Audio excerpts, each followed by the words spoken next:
നിങ്ങൾ ലോകത്ത് എവിടെ പോയാലും ഈ മുഖം കണ്ടിരിക്കും. ടീഷർട്ടുകളിലും പോസ്റ്ററുകളിലും സമരമുഖങ്ങളിലും ഒരേപോലെ ഉയർന്നു കാണുന്ന വിപ്ലവത്തിന്റെയും ചെറുത്തുനിൽപ്പിന്റെയും ആഗോള പ്രതീകമായി മാറിയ ഈ ചിത്രം. എന്നാൽ ആരായിരുന്നു ഈ ചെഗുവേര? കേവലം ചിത്രത്തിനപ്പുറം എന്തായിരുന്നു അദ്ദേഹത്തിന്റെ ജീവിതം? ഒരു വിപ്ലവകാരി ജനിക്കുകയല്ല, ഉണ്ടാവുകയാണ്. അർജന്റീനയിലെ ഒരു സാധാരണ മെഡിക്കൽ വിദ്യാർത്ഥിയിൽ നിന്ന് ലോകം ആരാധിക്കുന്ന ഒരു വിപ്ലവ ഇതിഹാസത്തിലേക്കുള്ള ചെഗുവേരയുടെ മാറ്റം മനസ്സിലാക്കാൻ നമ്മൾ അദ്ദേഹത്തിന്റെ ആദ്യകാല ജീവിതത്തിലേക്ക് പോകണം. അവിടെയാണ് എല്ലാം ആരംഭിക്കുന്നത്. ഏണസ്റ്റോ ചെഗുവേര 1928 ജൂൺ 14 അർജന്റീനയിലെ റൊസാരിയോ എന്ന നഗരത്തിലാണ് ജനിച്ചത്. 1948 അദ്ദേഹം ബ്യൂണസ് ഐറിസിലെ നാഷണൽ യൂണിവേഴ്സിറ്റിയിൽ വൈദ്യശാസ്ത്രം പഠിക്കാൻ ചേർന്നു. ഡോക്ടറാവാൻ പഠിക്കുന്ന ഒരു സാധാരണ യുവാവ്. എന്നാൽ അദ്ദേഹത്തിന്റെ ജീവിതം മാറ്റിമറിച്ച ഒരു യാത്ര വരാനിരിക്കുന്നതേ ഉണ്ടായിരുന്നുള്ളൂ. തന്റെ സുഹൃത്തായ ആൽബർട്ടോ ഗ്രനാഡോയുമൊത്ത് ലാറ്റിൻ അമേരിക്കൻ ഭൂഖണ്ഡത്തിലൂടെ അദ്ദേഹം നടത്തിയ മോട്ടോർ സൈക്കിൾ യാത്ര ഒരു വിനോദയാത്ര മാത്രമായിരുന്നില്ല. ഈ യാത്ര അദ്ദേഹത്തിന്റെ കണ്ണു തുറപ്പിച്ചു.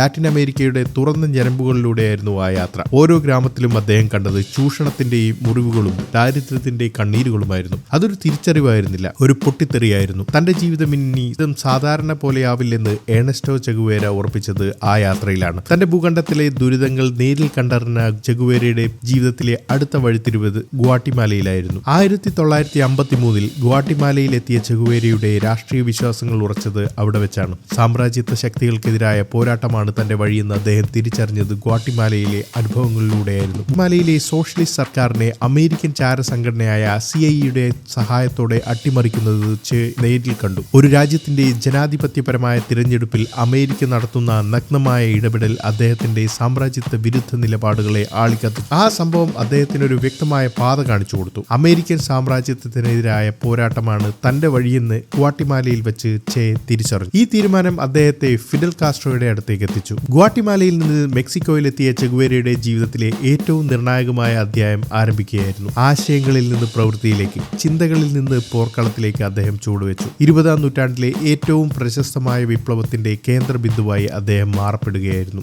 1955 ജൂലൈയിൽ മെക്സിക്കോയിൽ വെച്ച് അദ്ദേഹം ഫിദൽ കാസ്ട്രോയെ കണ്ടുമുട്ടി. കാസ്ട്രോയുടെ നേതൃത്വത്തിലുള്ള ക്യൂബൻ വിപ്ലവ പ്രസ്ഥാനത്തിൽ അദ്ദേഹം ഉടൻ തന്നെ പങ്കുചേർന്നു. ക്യൂബൻ ഭരണകൂടത്തിനെതിരായ ഗറില്ല യുദ്ധത്തിലെ പ്രധാനകരിൽ ഒരാളായി ചെ മാറി. കേവലം ഒരു പോരാളി മാത്രമല്ല, മാർക്സിസ്റ്റ് കൂടിയായിരുന്നു ചെ. ക്യൂബൻ വിപ്ലവത്തെ സാമ്രാജ്യത്വത്തിനെതിരായ ഒരു വർഗ സമരമായാണ് അദ്ദേഹം കണ്ടത്. അദ്ദേഹത്തിന്റെ നേതൃപാടവം വിപ്ലവത്തിന് നിർണായകമായി. 1959 വിപ്ലവം വിജയത്തിലെത്തി.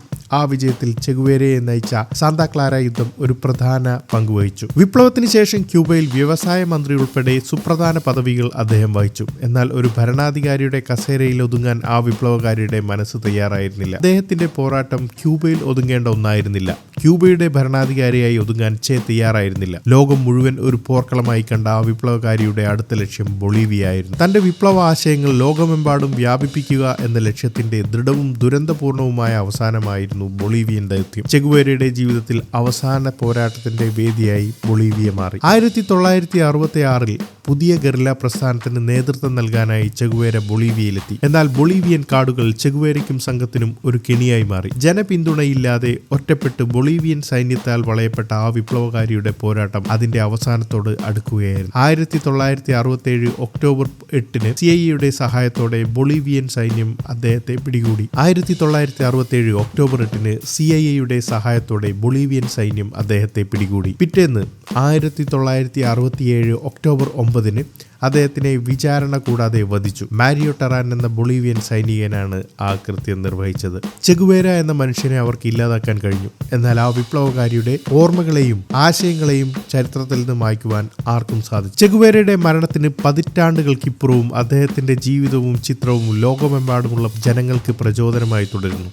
അദ്ദേഹത്തിന്റെ പൈതൃകം ഇന്നും സജീവമായ ചർച്ചകൾക്ക് വഴിവെക്കുന്നു. വർഷങ്ങൾക്ക് ശേഷം 1997 അദ്ദേഹത്തിന്റെ ഭൗതികാവശിഷ്ടങ്ങൾ ബൊളീവിയയിൽ നിന്ന് കണ്ടെത്തി അവ ക്യൂബയിലേക്ക് കൊണ്ടുവരികയും സാന്താ ക്ലാരയിൽ നിർമ്മിച്ച ഒരു വലിയ സ്മാരക മണ്ഡപത്തിൽ പൂർണ്ണ സൈനിക ബഹുമതികളോടെ അടക്കം ചെയ്യുകയും ചെയ്തു. ഈ പ്രവൃത്തിയിലൂടെ ക്യൂബയുടെ ദേശീയ നായകനും വിപ്ലവത്തിന്റെ അമരക്കാരനുമായി അദ്ദേഹം എന്നേക്കുമായി മാറി. ഇന്നും സാമ്രാജ്യത്വ വിരുദ്ധതയുടെയും അനീതിക്കെതിരായ പോരാട്ടത്തിന്റെയും ചെറുത്തുനിൽപ്പിന്റെയും പ്രതീകമായി ചെഗുവേര ലോകമെമ്പാടും നിലനിൽക്കുന്നു. ഒരു യഥാർത്ഥ വിപ്ലവ നക്ഷത്രം. സാഹസികനായ ഒരു മെഡിക്കൽ വിദ്യാർത്ഥിയിൽ നിന്ന് കഠിനാനുഭവങ്ങളിലൂടെ ഒരു വിപ്ലവകാരിയായി മാറി. ഒടുവിൽ ഒടുവിൽ ഒരു ആഗോള പ്രതീകമായി മാറിയ ചെഗുവേരയുടെ ജീവിതം സ്വന്തം വിശ്വാസങ്ങൾക്ക് വേണ്ടി നടത്തിയ ത്യാഗത്തിന്റെയും പോരാട്ടത്തിന്റെയും കഥയാണ്. ചെഗുവേരയുടെ ജീവിതകഥ നിങ്ങൾക്ക് ഇഷ്ടമായെങ്കിൽ ഈ വീഡിയോ ലൈക്ക് ചെയ്യുക. കൂടുതൽ ചരിത്ര കഥകൾക്കായി ഈ ചാനൽ സബ്സ്ക്രൈബ് ചെയ്യുക.